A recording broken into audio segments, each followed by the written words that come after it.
Municipal ఎన్నికల్లో BJP పరువు కాపాడింది ఆ ఇద్దరు నేతలే. పట్టుబట్టి మరీ కార్పొరేషన్లో పంత నెగ్గించుకున్నారు. ఒకరు మేయర్ పీఠాన్ని ఒడిసి పట్టగా మరొకరికి కుర్చీ జేజారిన మెజార్టీ సీట్లు సాధించి ఇది తన అడ్డా అని నిరూపించుకున్నారు. దీంతో కాంగ్రెస్ బీఆర్ఎస్ పార్టీలకు ఎదురొడ్డి కృష్ణార్జున్లా పోరాడిన నేతలంటూ క్యాడర్ నుంచి ప్రశంసలు అందుకున్నారు. ఇంతకు వాళ్ళ సక్సెస్ మంత్రం ఏంటి? పురపోరులో సత్తా చాటి అధిష్టానం దృష్టిలో పడ్డారా? ఇంతకు ఎవరా లీడర్లు? Watch this OTR. ఎన్నో ఆశలు అంచనాలతో మున్సిపల్ ఎన్నికల బరిలోకి దిగింది బీజేపీ. కాంగ్రెస్ కు ప్రత్యామ్నాయంగా నిలిచేందుకు, వచ్చే అసెంబ్లీ నాటికి మార్గం సుగమం చేసుకునేందుకు ఈ పురపాలిక ఎన్నికలను సరైన అస్త్రంగా వాడుకోవాలని చూసింది కాషాయ పార్టీ. పైగా అర్బన్ పార్టీ అన్న ముద్ర కూడా ఉంది కాబట్టి పట్టణాలు, నగరాల్లో అధికార పార్టీకి ధీటుగా జెండా పాతాలని చూసింది. అందుకోసం బీజేపీ అధిష్టానం చేయని ప్రయత్నమంటూ లేదు. ఏకంగా బీజేపీ జాతీయ అధ్యక్షుడు నితిన్ నబీన్, మహారాష్ట్ర సీఎం దేవేంద్ర ఫడ్నవీస్లతో బహిరంగ సభలు నిర్వహించారు. 20 మున్సిపాలిటీలు, 3 కార్పొరేషన్లు గెలుస్తామని ధీమాగా ఉన్నప్పటికీ తుది ఫలితాల్లో మాత్రం సీన్ రివర్స్ అయింది. అయితే గ్రౌండ్ లెవెల్లో ఆశించిన రిజల్ట్స్ రానప్పటికీ కొన్ని చోట్ల మాత్రం సత్తా చాటగలిగింది కమలం పార్టీ. ఉత్తర తెలంగాణలోని నిజామాబాద్ ఎంపీ ధర్మపురి అరవింద్, కరీంనగర్ ఎంపీ కేంద్ర సహాయ మంత్రి బండి సంజయ్ ఇద్దరు నేతలు మాత్రం ఫలితాల్లో తమ మాస్ పర్ఫార్మెన్స్ తో మెరిసిపోయారనే టాక్ ఇటు పార్టీలో అటు రాష్ట్ర రాజకీయాల్లో చర్చనీయాంశంగా మారింది. మిగతా లీడర్లతో పోల్చితే బండి సంజయ్, అరవింద్ మాత్రం మెరుగైన ఫలితాలు రాబట్టారు. దీంతో పురపోరు తర్వాత బీజేపీలో కృష్ణార్జునులు అంటూ జోరుగా చర్చ నడుస్తోంది. సంజయ్, అరవింద్ ఇద్దరూ తమ మార్క్ రాజకీయాన్ని చూపించి పార్టీకి బూస్టింగ్ ఇచ్చారనే చర్చ సాగుతోంది. కరీంనగర్ కార్పొరేషన్ పై కాషాయ జెండా ఎగరవేయాలనే లక్ష్యంతో పట్టువదలని విక్రమార్కుడిలా అంతా తానే చెమటోడ్చి పంతం నెగ్గించుకున్నారు బండి సంజయ్. సమన్వయంతో వ్యూహాలు రచించి తన హిందూత్వ ఫైర్ బ్రాండ్ స్పీచ్లతో క్యాడర్ను ఉత్తేజపరుస్తూ సభలు, డోర్ టు డోర్ క్యాంపెయిన్, ప్రత్యర్థులపై కౌంటర్ అటాక్లతో బీజేపీకి విజయాన్ని తెచ్చిపెట్టారు. స్మార్ట్ సిటీ నిధులతో ఇప్పటికే నగర డెవలప్మెంట్లో ఎంతో కొంత మార్పు తీసుకొచ్చారు.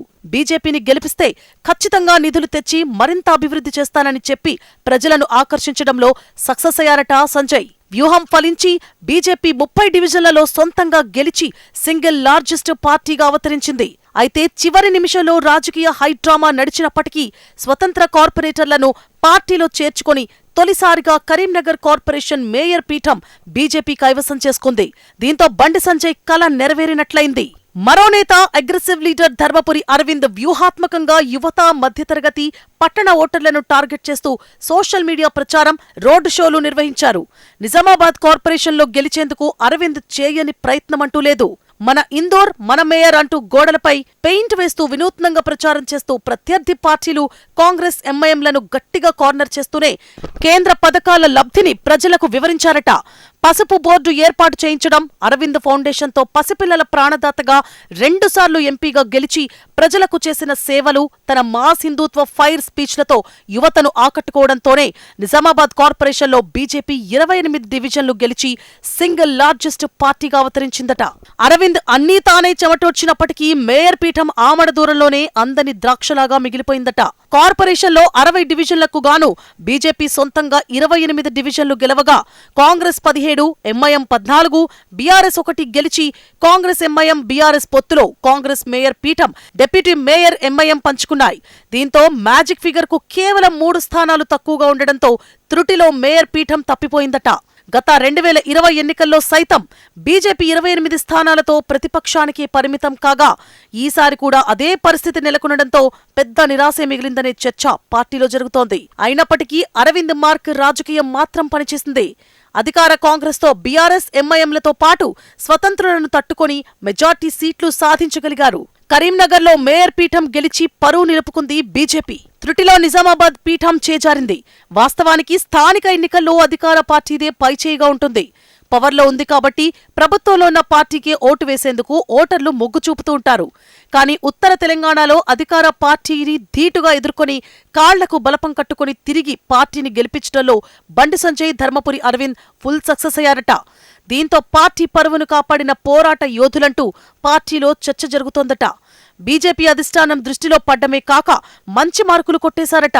వచ్చే జీహెచ్ఎంసీ ఎన్నికల్లో ఇద్దరు నేతలకు ఫుల్ ఫ్రీడమ్ ఇచ్చి ప్రచారం చేయించే ప్లాన్లో అధిష్టానం ఆలోచిస్తోందంటూ పార్టీ నేతలు గుసగుసలాడుకుంటున్నారట. ఈ కృష్ణార్జున గెలుపు మంత్రం భవిష్యత్తు ఎన్నికల్లో పార్టీకి ప్లస్ అవుతుందనే టాక్ నడుస్తోందట. ఇప్పటికే మంచి ప్రజాదరణ ఉన్న లీడర్లుగా ప్రూవ్ చేసుకోవడంతో వీరిని మరింత ప్రోత్సహించి పార్టీ బలోపేతానికి కృషి చేయాలని చూస్తోందట హైకమాండ్. బండి సంజయ్, ధర్మపురి అరవింద్ జోడీ కృష్ణార్జునుల్లా ముందుకు సాగితే రాబోయే గ్రేటర్ హైదరాబాద్ ఎంపీటీసీ, జెడ్పీటీసీ ఎన్నికల్లో కమలం ఇంకా బలంగా వికసిస్తుందనే సంకేతాలు స్పష్టంగా కనిపిస్తున్నాయి. ఈ ఇద్దరు ఎంపీల గెలుపు మంత్రాన్ని మిగతా ఎంపీలు ఒడిసి పట్టుకుంటారా? వచ్చే ఎన్నికల్లో కృష్ణార్జున జోడీ బీజేపీకి ఏ మేరకు ఉపయోగపడుతుందో వేచి చూడాల్సిందే.